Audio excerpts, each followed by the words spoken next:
Heat capacity and type of heat capacity. Next heading. First one, heat capacity.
Heat capacity, it is the amount of heat required to raise the temperature of a system by 1 degree Celsius or 1 Kelvin.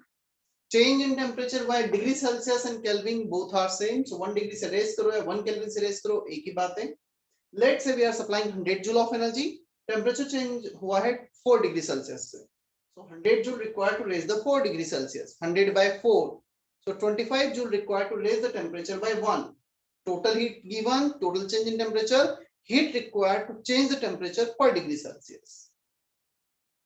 क्या heat capacity definition is clear? Is that okay? Yes, sir.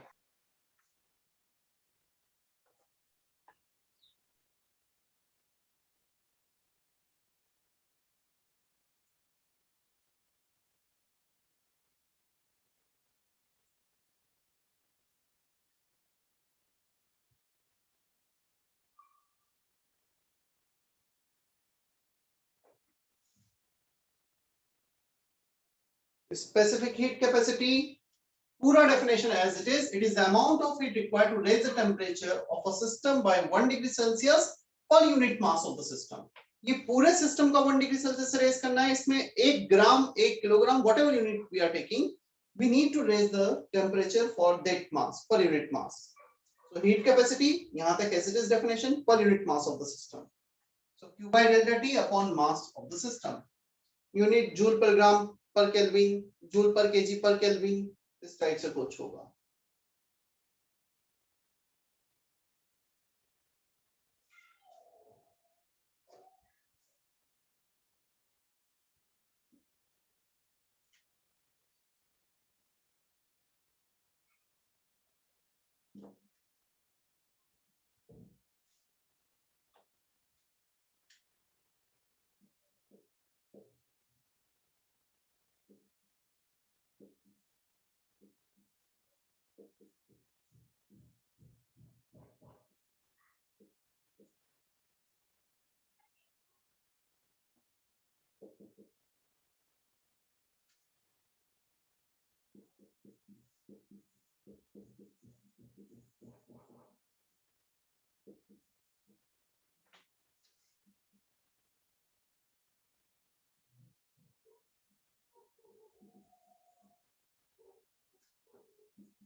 Molar heat capacity जैसे specific per unit mass था, molar हो जाएगा per unit moles.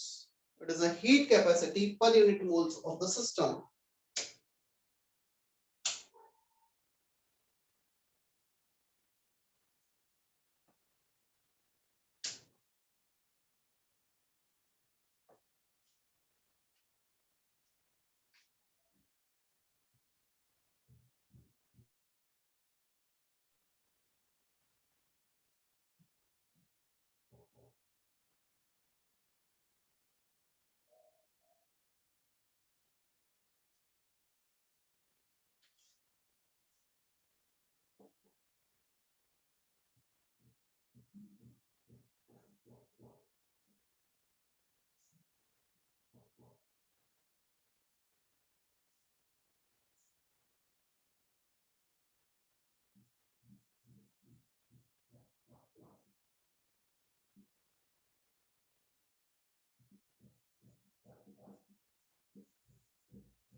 Molar heat capacity especially for the gases we can have infinite types of molar heat capacity, but out of there two of them are very useful for us. First, molar heat capacity at constant volume. So molar heat capacity at constant volume, when we are supplying heat at constant volume, then whatever the molar heat capacity is called molar heat capacity at constant volume, denoted by CV, 1 by n q by delta t, constant volume पर इसी का differential form लिखेंगे, small heat given small change in temperature at constant volume, बाहर जो v लिखा है इसका मतलब वॉल्यूम कांस्टेंट है। चलो हम देखते हैं ये होगा क्या एग्जैक्टली। यदि इसको हम थोड़ा सा आगे एक्सटेंड करें, so q will be ncv delta t, dq will be ncv dt। समझना, तुम्हारे पास formula ncv dt dq, if cv is constant is independent of temperature, तब तो ये इसको इंटीग्रेट करने पे डायरेक्ट आ जाएगा, और यदि cv टेम्परेचर का फंक्शन है तो इसे इंटीग्रेट करना होगा। मैं लिख देता हूं यहाँ पे, इफ cv is constant, तब तो फर्स्ट रिलेशन वैलिड है, या यदि cp कांस्टेंट नहीं है तो फिर हमें ऐसा कुछ करना होगा, q equal to integration of dq integration of ncv dt। if cv is temperature dependent, तो फिर ये करना होगा हमें, cv खुद टेम्परेचर का फंक्शन होगा तो।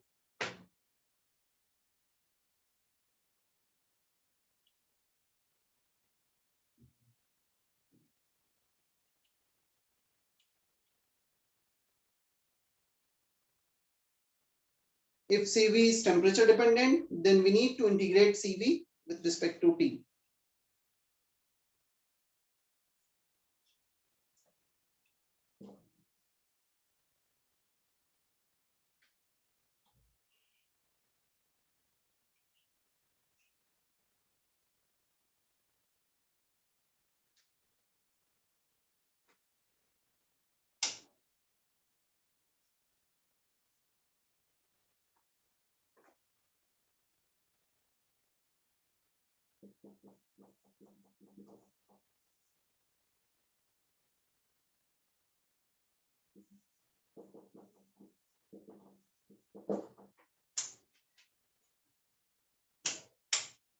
देखो, first law of thermodynamics dq plus dw equal to d, हमारे पास ये कुछ रिलेशन है क्या।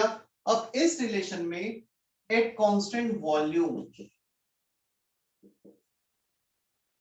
dw is 0, so heat exchange हो जाएगा dqv equal to de, clear, और heat exchange at constant volume will be delta E, integrated form. ये differential form हो गया, ये इंटीग्रेटेड फॉर्म हो गया हमारे पास, यहाँ पे रिप्लेस कर दो, क्लियर, इसमें रिप्लेस कर देते हैं हम। सो cv इक्वल टू जो heat exchange at constant volume था, ये हम लिख सकते हैं 1 by e delta e by delta t at constant volume, constant volume पे क्यों डेल्टा e आया था, और 1 by n d by dt, ऐसा भी cv को लिखा जा सकता है। क्रॉस मल्टीप्लाई कर दो, d equal to ncv dt और delta E equal to integration of ncv dt ncv delta t।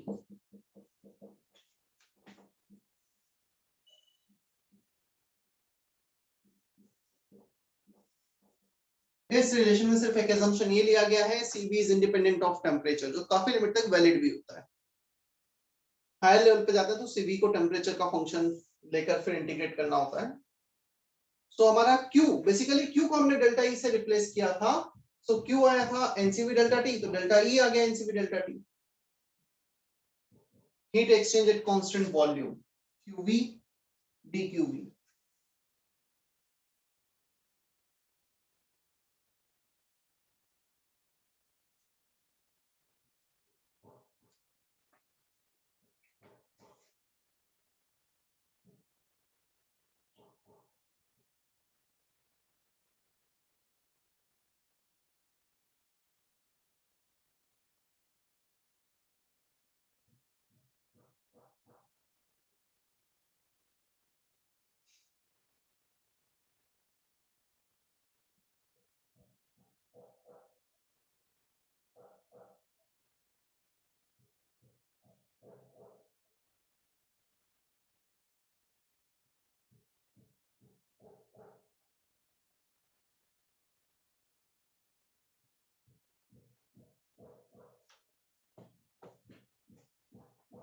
मैं फिर से थोड़ा सा इसको रिकैप कराता हूँ, मतलब एग्जैक्टली किया क्या है हमने यहाँ पे भी। हमने एग्जैक्टली ये किया है, molar heat capacity for gases can have different value at different conditions, क्योंकि molar heat capacity को डिफाइन किया गया है Q by delta T। Heat exchange एक पाथ फंक्शन है, अलग अलग पाथ को फॉलो करोगे तो हीट एक्सचेंज अलग हो सकता है। कांस्टेंट वॉल्यूम पे Q by delta T at constant volume, heat exchange at constant volume को रिप्लेस कर दिया है इंटरनल एनर्जी चेंज से। सो हमारा इंटरनल एनर्जी चेंज आ गया NCV delta T here और NCV dt इंटीग्रेशन। So we can write delta E as heat exchange at constant volume, which can be written as NCV delta T। ये relation हमारे पास आया, क्या इतना क्लियर है?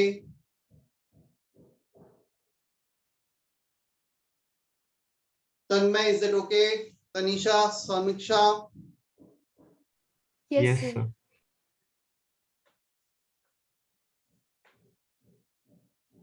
चले हम आगे। Yes, sir. अब आते हैं second case, molar heat capacity eight constant pressure. अभी वॉल्यूम कांस्टेंट था, सेकंड केस में प्रेशर को कांस्टेंट ले लेते हैं। सी बी की जगह अब हो जाएगा सीपी। क्लियर? यहां पर जो वॉल्यूम कांस्टेंट था, same definition, you just need to take pressure constant here.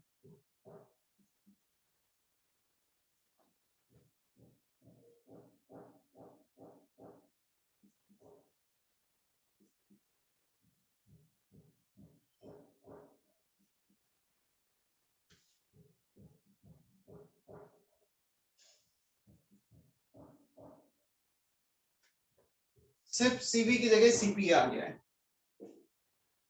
So molar heat capacity at constant pressure Cp 1 by n Q by delta T, heat exchange should be at constant pressure। ये सब कुछ फिर हमने लिखा है इसके लिए जो पहले लिखा था।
एक मिनट सुन लो फिर कॉपी कर लेना ना, समझ में आएगा, थोड़ा सा इजी रहेगा कॉपी करने में।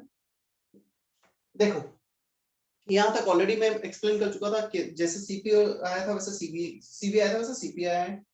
BH equal to DE plus DPV, इस रिलेशन का यूज किया है H equal to E plus PV। दोनों तरफ D ले लिया, small change in H, small change in E, small change in PV। At constant pressure T will come out of differentiation, PdV हो जाएगा। So DH equal to DE minus of minus PdV plus minus minus plus. क्या minus PdV को हम work done लिख सकते हैं constant pressure पर? So minus PdV will be dW, ये negative sign as it is. First law of thermodynamics से dq will be de minus dw, so replace कर दो। dq को हमने रिप्लेस किया, de minus dw को रिप्लेस किया dq एट कांस्टेंट प्रेशर। सो DH जो हीट एक्सचेंज पहले हमारा आया था लास्ट केस में constant volume is internally change, इस केस में हमारा जो आया है heat exchange at constant pressure will be delta H, heat exchange at constant volume will be delta E, heat exchange at constant pressure will be delta H. क्या इतना समझ में आता है हमें अभी? सो डेल्टा ई था NCP delta T, delta H आ गया एनसीपी डेल्टा टी। कर लो copy.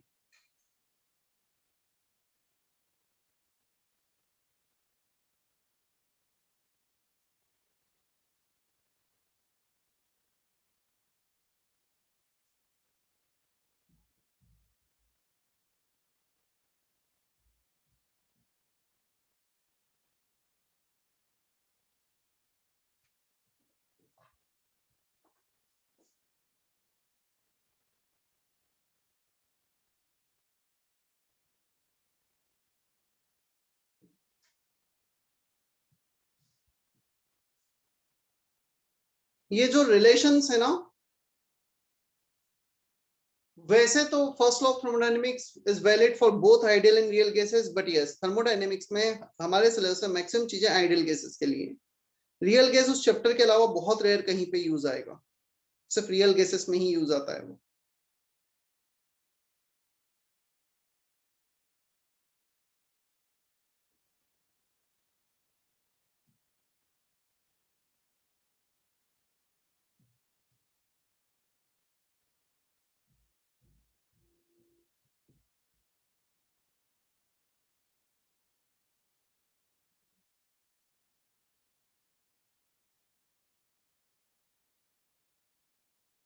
Sir yes sir screen बहुत ब्लर हो गई। अभी यस सर। नहीं, ऐसा होना तो नहीं चाहिए, कंफर्म करो कोई स्क्रीन स्क्रीन ब्लर हो रही है क्या? क्लियर है नो सर। सर। हाँ मुझे भी क्लियर। अपने, तुम रिजॉइन करके देखो। यस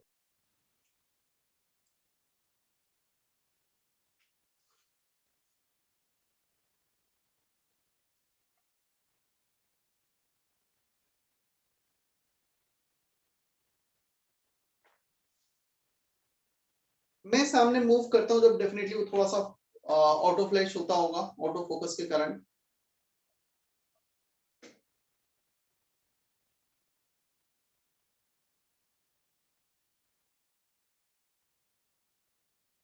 चलो चले हम आगे। Sir 1 minute.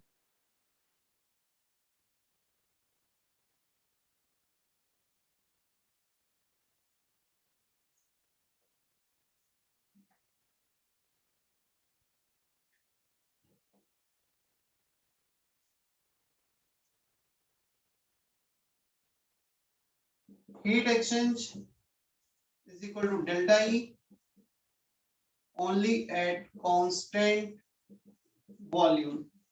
Heat exchange equal to delta H only at constant pressure. Clear? मुझे बताओ heat exchange equal to delta E, heat exchange delta H, constant volume constant pressure पर ही वैलिड है। ये रिलेशन कब कब वैलिड होगा? NCP delta T. और ये वाला रिलेशन कब वैलिड होगा? NCP delta T.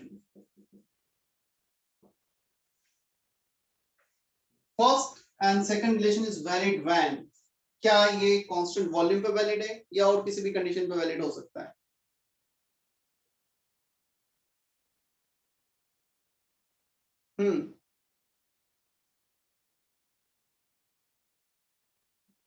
क्यों Abhishek, why they are valid every time? क्योंकि हमने तो डेल्टा ई को कांस्टेंट वॉल्यूम पे क्यू भी लिखा और क्यू भी होता है NCP delta T. This is Q is equal to NCP delta T is only valid at constant volume. Sir वो पार्ट डिपेंडेंट फंक्शन है ना, independent sorry. Path independent function है, तो थोड़ा सा और मुझे डिटेल में बताओ।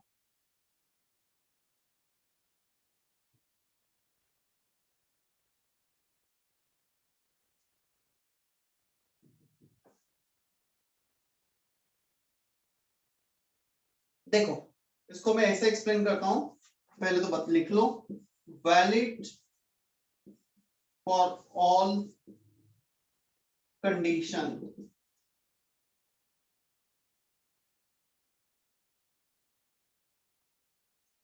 Whether pressure or volume constant or not, चाहे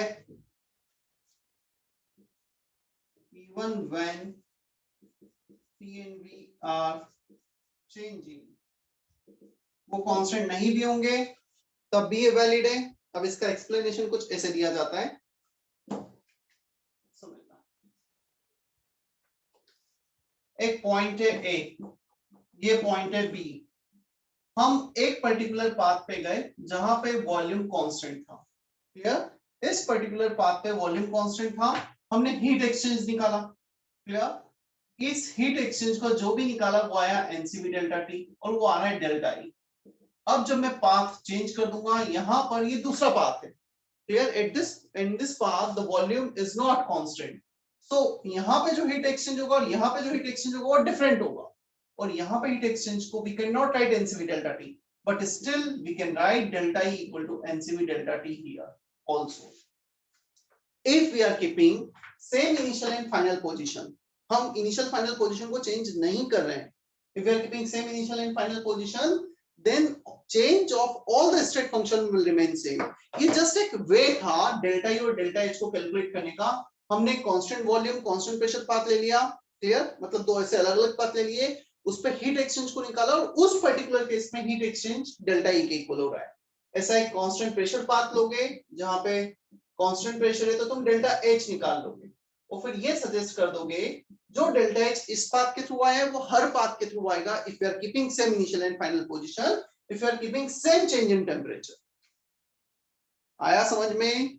तो ये तो जस्ट एक वे था, हम एक पाथ पे गए, उस पे हीट एक्सचेंज और इंटरनल एनर्जी सेम है, क्लियर। दूसरे पाथ पे इंटरनल एनर्जी हमेशा ही सेम रहेगा बट हीट एक्सचेंज अलग होगा।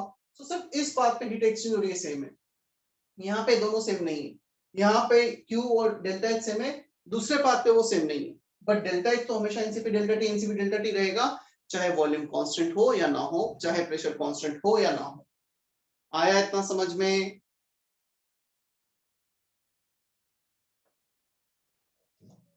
क्लियर है ना?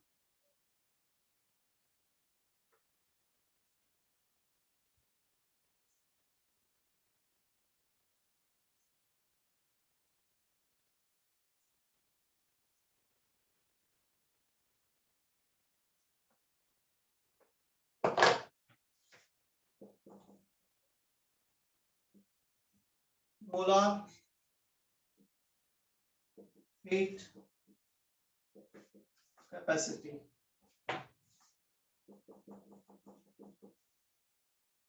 isothermal process, adiabatic process,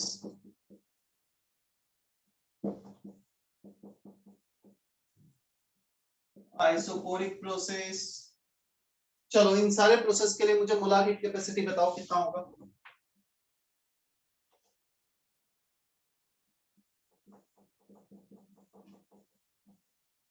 Isobaric process. What is the molar heat capacity for isothermal, adiabatic, isocoric and isobaric?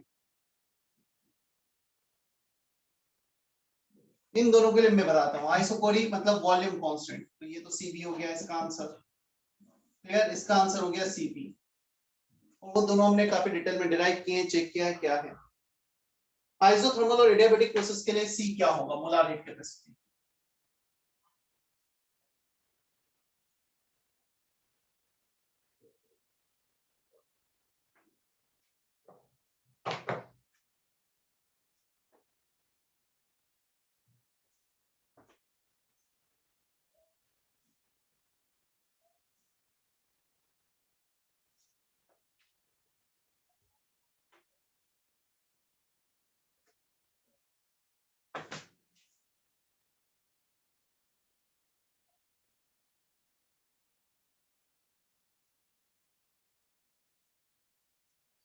कितना होगा आइसोथर्मल के लिए?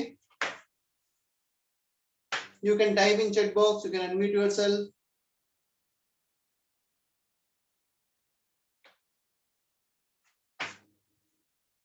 Molar heat capacity by definition 1 by Q by delta T. चलो isothermal के case में यहां पर temperature constant होगा, delta T is always zero. तुम कितना भी हीट सप्लाई कर दो, temperature change is always zero, delta T zero, something by zero is infinity. मतलब हम इंफिनिटी हीट भी सप्लाई करेंगे ना, तब भी टेम्परेचर चेंज नहीं होगा। So molar heat capacity will be infinity, delta T को हम जीरो लेंगे आइसोथर्मल प्रोसेस में। अब आ जाओ इस पे, adiabatic Q by delta T, heat exchange is not allowed. Clear? So heat exchange कितना है हमारा, zero. Zero by something is always zero, तो यहां पर ये जीरो। क्या इतना क्लियर है?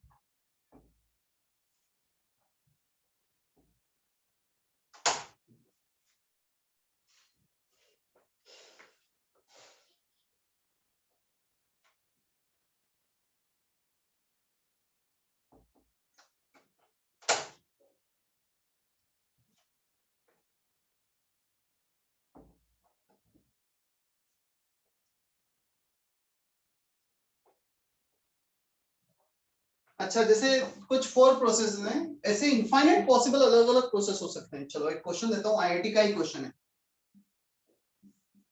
Find molar heat capacity for a process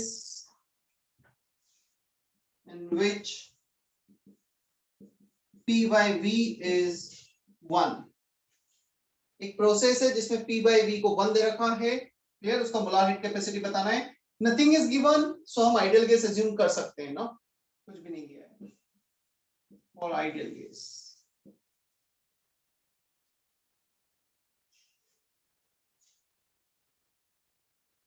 You can report your answer in terms of CV also.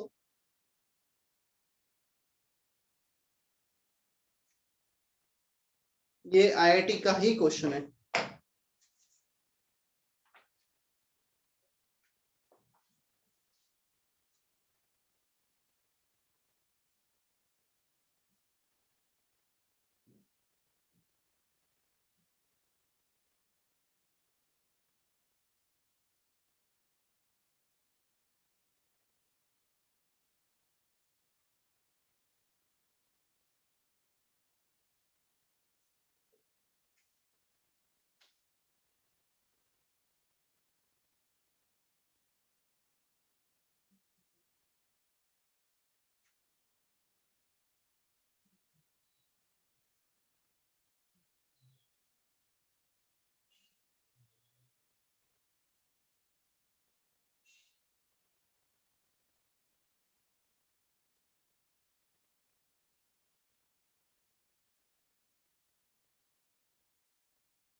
चलो देखते हैं, हमारे पास फॉर्मूला है C equal to 1/n Q by delta T, ये रिलेशन है।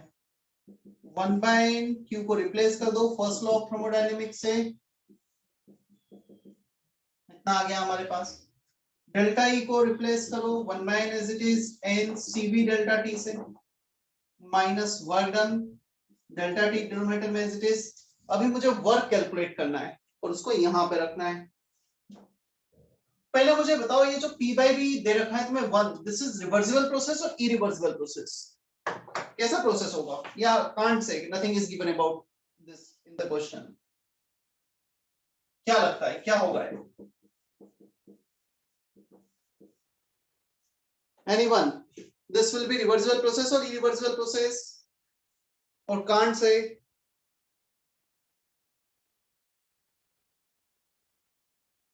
क्या होगा Archit? Sir can't Arya,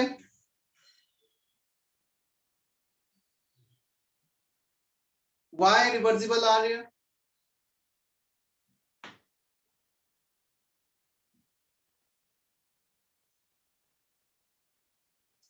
This is a reversible process because we can draw the curve of pressure versus volume. हमारे पास मैथमेटिकल रिलेशन है, रिलेशन है मतलब हर point पे हमें पता है कि प्रेशर वॉल्यूम कितना एक दूसरे से रिलेटेड है। तो तुम कर्व ड्रॉ कर सकते हो P वर्सेस V, कर्व दे दिया जाए या फिर तुम्हें उनके बीच में कोई रिलेशन दे दिया जाए, it means it is reversible process. Relation है मतलब हम कर्व ड्रॉ कर सकते हैं। Is that okay? तो एक रिवर्सिबल प्रोसेस है, रिलेशन हमें दे रखा है PdV, P को रिप्लेस कर दो V से, P इक्वल टू V आ रहा है, सो माइनस VdV, V का integration V square by 2, so V2 square minus V1 square by 2, negative sign as it is. अब एक काम करो, V2 को लिख दो nRT, मतलब PV equal to nRT, T और V इक्वल है, सो मैं V स्क्वायर को nRT से रिप्लेस कर सकता हूँ, minus sign as it is nRT2 minus nRT1 by 2, तो ये हो जाएगा minus nR delta T by 2। nR common ले लो, T2 minus T1, nR delta T by 2 आ गया हमारे पास। अब इसको रिप्लेस कर दो यहां पर, सो माइनस माइनस ये हो गया plus nR delta T by 2, ये delta T cancel, number of moles cancel, तो हमारा C आ रहा है CV plus R by 2, this is the final answer. और ये जेई का पूछा हुआ क्वेश्चन है। First law of thermodynamics, delta E का रिलेशन और C मोलार हीट कैपेसिटी की बेसिक डेफिनेशन। सो हमने कुछ 3-4 टाइप के मोलार हीट कैपेसिटी रखे हैं, ऐसे इनफाइनाइट रिलेशन पॉसिबल है, इनफाइनाइट मोलार हीट कैपेसिटी हो सकते हैं। क्या इतना क्लियर है? Yes sir.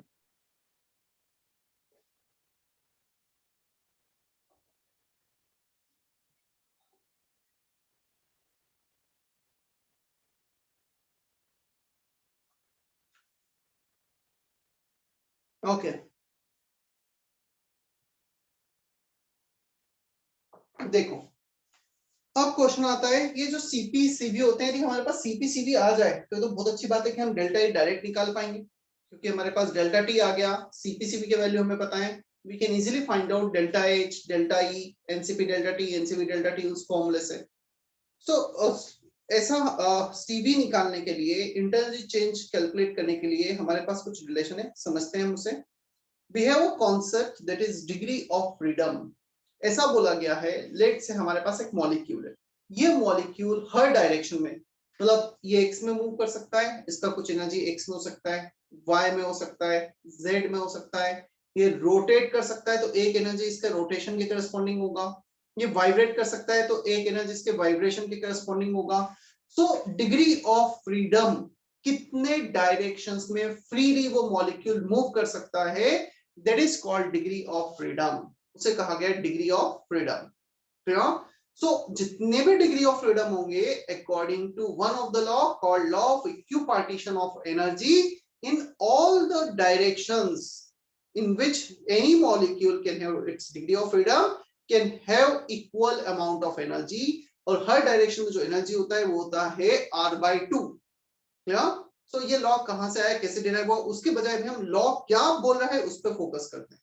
तो डेरिवेशन वगैरह मतलब क्यों ऐसा बोला गया उस पर भी हम नहीं जाते हैं। So law of equipartition of energy ये है, जितने भी डिग्री ऑफ फ्रीडम होंगे उसके corresponding there will be equal energy in all the direction, that is r/2। तो जितने degree of freedom into r/2 will be the total energy of a system। Clear? चलो मैं थोड़ा सा स्क्रीन पे share कर रहा हूं इस चीज को लेकर, वहीं पे एक्सप्लेन करता हूं फिर।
Is it visible properly? Yes, sir. चलो, जिसे डिग्री ऑफ फ्रीडम नहीं समझ में आया था अभी और अच्छे से समझ में आएगा।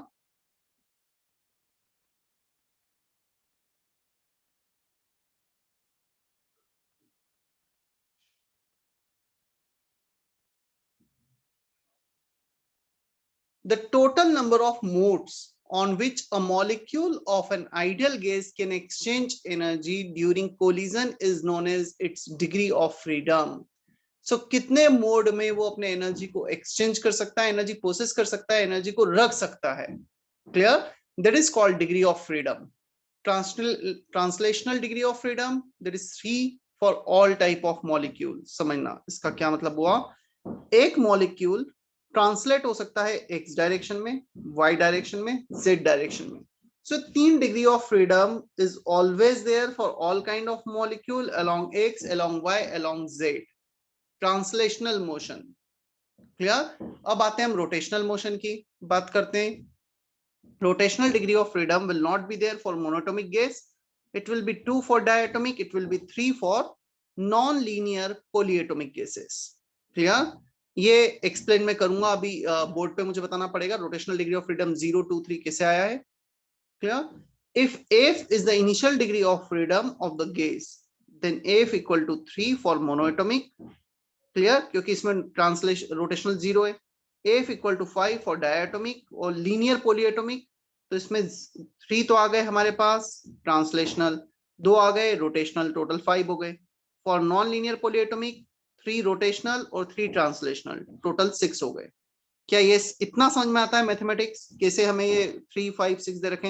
हाँ, ये एक्सप्लेन करना डेफिनेटली बचा है कि ये 0, 2, 3 what is degree of rotational degree of freedom, why it is 0, why it is 2, why it is 3, ये मुझे एक्सप्लेन करना बाकी है। क्लियर? जितना भी स्क्रीन पे दिखा है जल्दी से कॉपी कर लो।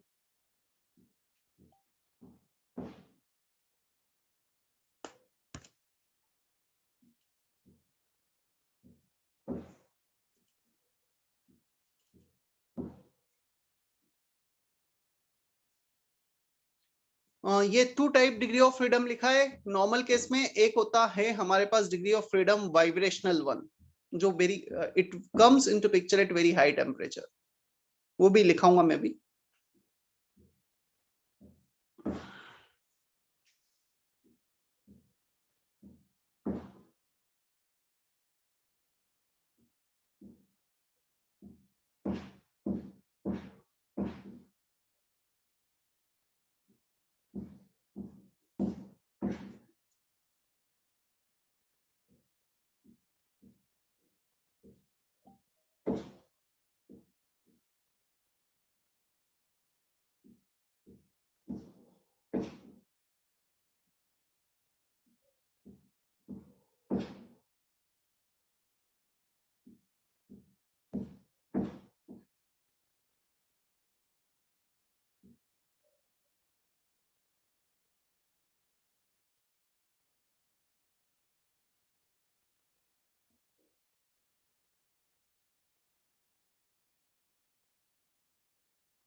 अच्छा, 7th को तुम्हारा केवीपीवाई है ना? कितने बच्चों ने फॉर्म भरा है केवीपीवाई का? हैंड रेज करो जरा।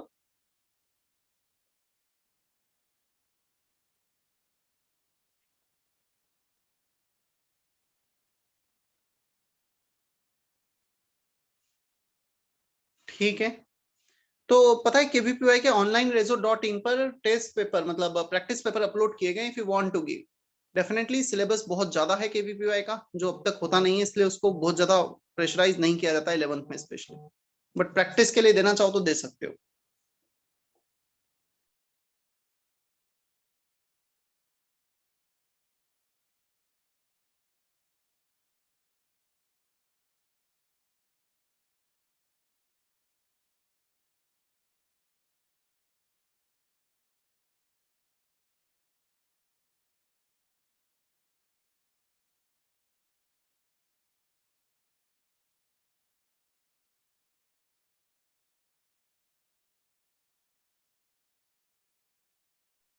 हो गया कॉपी?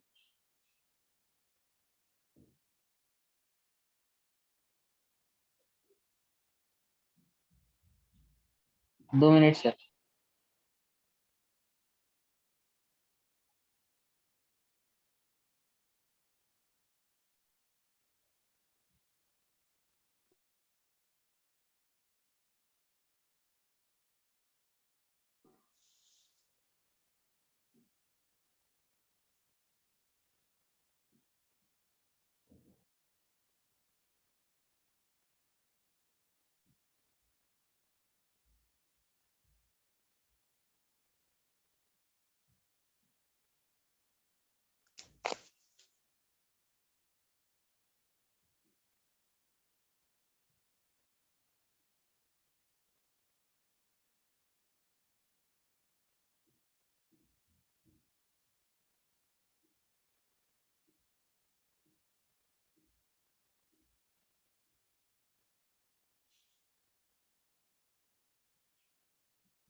अभी हो गया?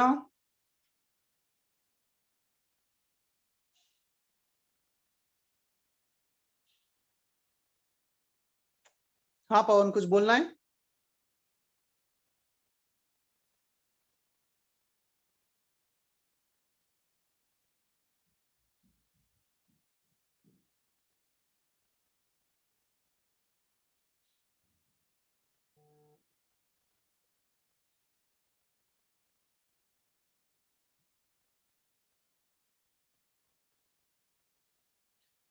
Law of equipartition of energy.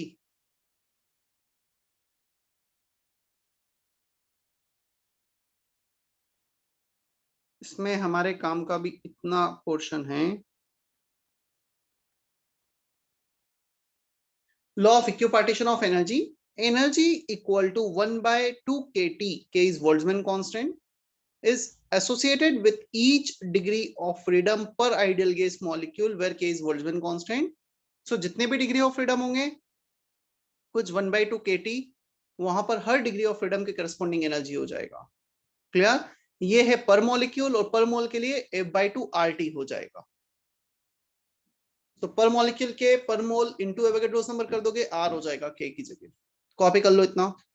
So for each degree of freedom, there is a energy associated with it, which is equal to half RT, 1/2 RT per mole.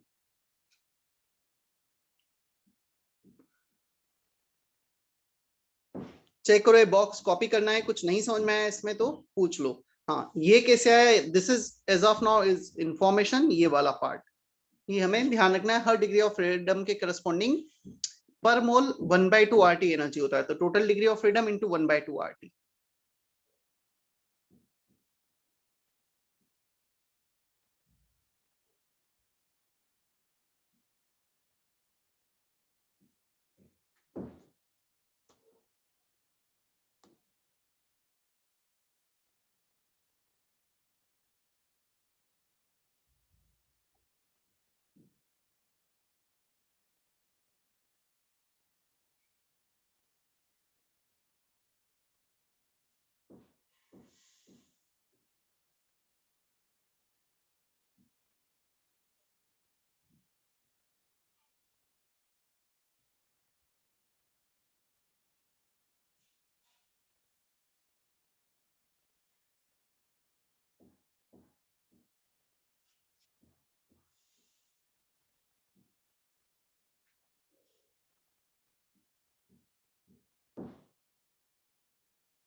हो गया कॉपी?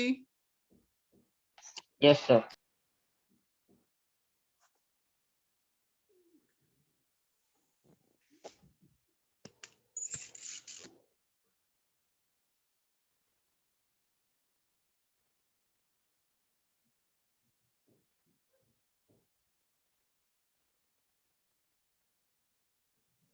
ओके, अब मुझे ये एक्सप्लेन करना है degree of rotation, rotational degree of freedom कैसे picture में आया है वो।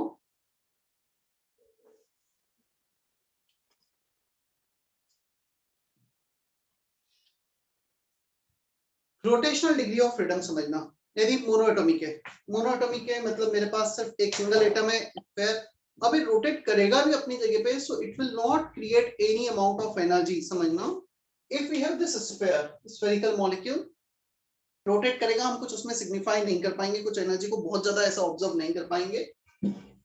मैं आता हूँ सेकंड केस पर, यदि डाइमर है, 2 एटम्स है, क्लियर।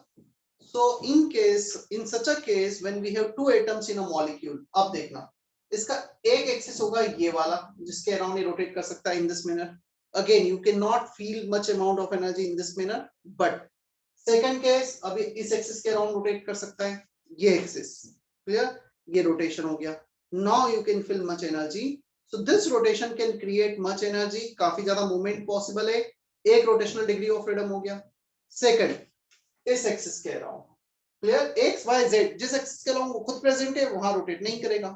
अब एक रोटेशन तो ये देखा हमने, सेकंड रोटेशन अब ये देख रहे हैं जेड एक्सिस के around, this is Z axis, इसके अराउंड हम रोटेशन देख रहे हैं, क्लियर। सो जब भी हमारे पास ऐसा एटम है जिसकी एटोमिसिटी 2 है, 2 atoms are there in a molecule, clear, इन एक हो गया मोनोएटॉमिक, एक हो गया डायटोमिक। डायटोमिक के केस में एक एक्सिस को उसको हटा देंगे जिसके अलावा वो खुद है, 2 एक्सिस ले लेंगे जो दूसरे होंगे। सो कितने रोटेशनल डिग्री ऑफ फ्रीडम हो गए यहाँ पर? 2 हो गए क्या? Yes, sir. अब आते हैं हम ट्रायटोमिक लीनियर, एक केस था ट्रायटोमिक लीनियर, जैसे CO2, ये ट्रायटोमिक लीनियर है। सो डायटोमिक हो जाए, ट्रायटोमिक या polyatomic linear, all will be in the same category, क्योंकि इसमें भी 2 एटम ले लो, 3 एटम ले लो एक एक्सिस के लॉन्ग। सो जहां पे पॉलीएटोमिक लीनियर है वो भी डायटोमिक की कैटेगरी में काउंट हो जाएगा। अब मैं लेता हूं polyatomic non linear, polyatomic non linear, चलो H2O का केस, जैसे ये पॉलीएटोमिक नॉन लीनियर मॉलिक्यूल है। सो यहाँ पर एक एटम यहाँ पर, दूसरा यहाँ पर, तीसरा यहाँ पर, समझना ऐसा कुछ है। एक रोटेशनल डिग्री ऑफ फ्रीडम होगा इस एक्सिस के अलावा, कैसे होगा वो भी देखते हैं। ये कुछ एटम है, ये हमने ले लिया ये वाला सबसे पहले एक्सिस, इस एक्सिस के अलावा पूरा का पूरा मॉलिक्यूल ऐसे रोटेट करेगा, ठीक है, ये मॉलिक्यूल्स रोटेट करेगा। तो ये यहां से लेके पूरा 360 पे रोटेट कर सकता है इस एक्सिस के अलावा। So 1 degree, 1 axis of rotation, 1 degree of freedom corresponding to it. Second इस एक्सिस के अलावा, और थर्ड इस एक्सिस के अलावा। तो एक एक्सिस है, दूसरा ये, तीसरा है, तीसरा एक्सिस देख लेते हैं कि क्या मतलब है इसका। ये कुछ मॉलिक्यूल है, ये मैं एक्सिस ले रहा हूं, पूरा मॉलिक्यूल इसके अराउंड ऐसे रोटेट कर सकता है, क्लियर, दिस एक्सिस। सो एक ये वाली एक्सिस, दूसरा ये एक्सिस, और तीसरा ये एक्सिस, 3 यहां पर हो जाएंगे रोटेशनल डिग्री ऑफ फ्रीडम। क्या इतना हमें समझ में आता है अभी? Is that okay? Yes, sir. Write down note, note,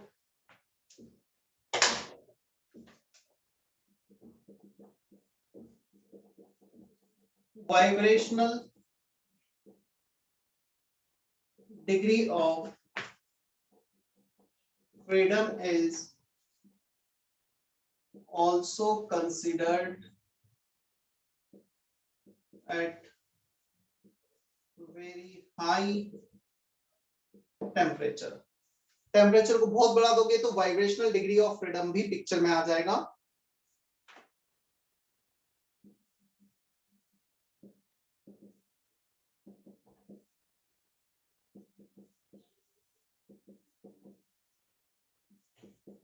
vibrational degree of freedom कितना होगा? Monoatomic vibration is not possible, Diatomic vibrational degree of freedom will be 1. Tri or polyatomic non-linear. Polyatomic non-linear ये हो जाएंगे 3. Clear? ये 3 हो जाएंगे in case of polyatomic non-linear. 3 क्यों होंगे? वही 3 axis, similar kind of logic. So यदि टेम्परेचर काफी बढ़ा दोगे तो ये भी पिक्चर में आ जाएगा.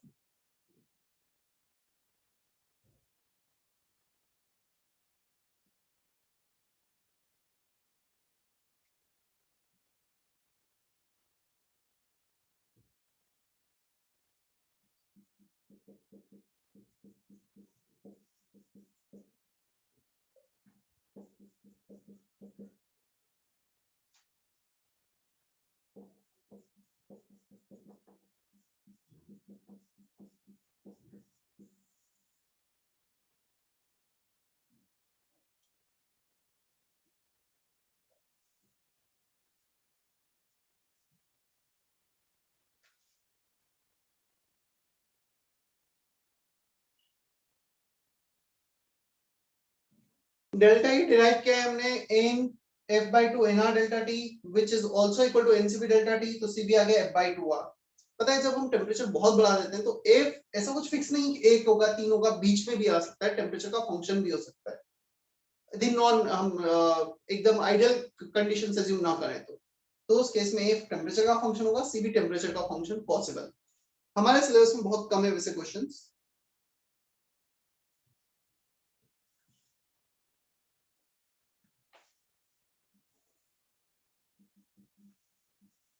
Relation between Cp and Cv.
Relation between Cp and Cv, delta H equal to delta E plus delta PV. Ncp delta T लिखा delta H को, Ncp delta T लिखा delta E को, delta PV को लिखा nr delta T, nRT कर दिया ऐसे. Cp Cv defined only for gases ना, ideal gas. So ideal gas के लिए PV को nRT से replace किया है. Cp equal to Cv plus R आ गया. Cv plus R, Cv को replace कर दो f/2r, so Cp इतना आ जाएगा. One more mathematical term, Poisson's ratio. इसको इस वे में डिफाइन किया गया है Cp by Cv. तो Cp upon Cv इतना वैल्यू आ रहा है. चलो एक ये रिलेशन यूज करो, फर्स्ट रिलेशन, सेकंड रिलेशन. मुझे Cp और Cv निकाल के बताओ R और गामा के टर्म्स में. Cp and Cv in terms of R and gamma using relation 1 and relation 2. समझ में आया क्या करना है?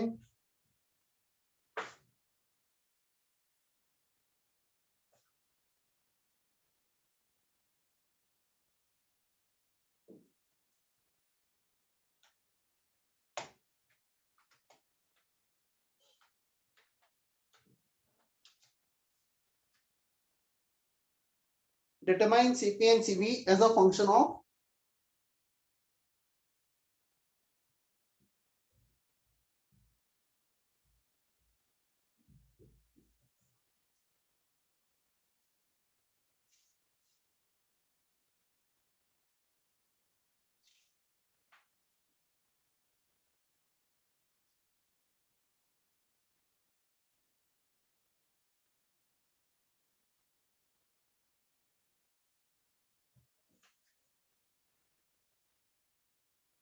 आंसर आएगा किसी का?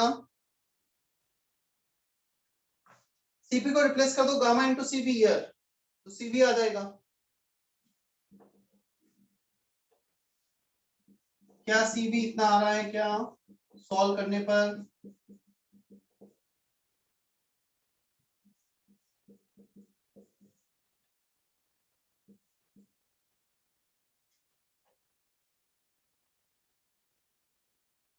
Just put Cp equal to gamma into Cv here, तो Cv आ गया R अपॉन गामा माइनस 1, और उस Cv को यहाँ पे रख दो तो Cp आ जाएगा।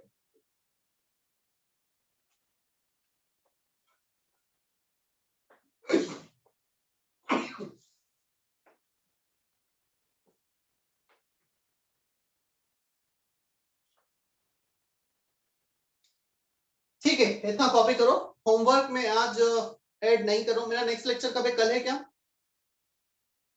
Yes sir. तो मैं कल फिर काफी कुछ होमवर्क दूंगा, ठीक है?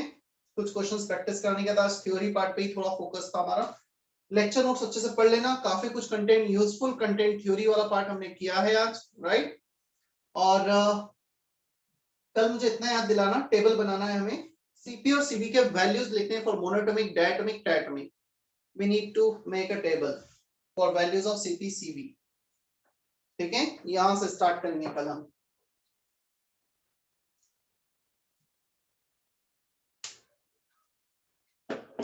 सेशन एंड कर दूं फिर मैं भी?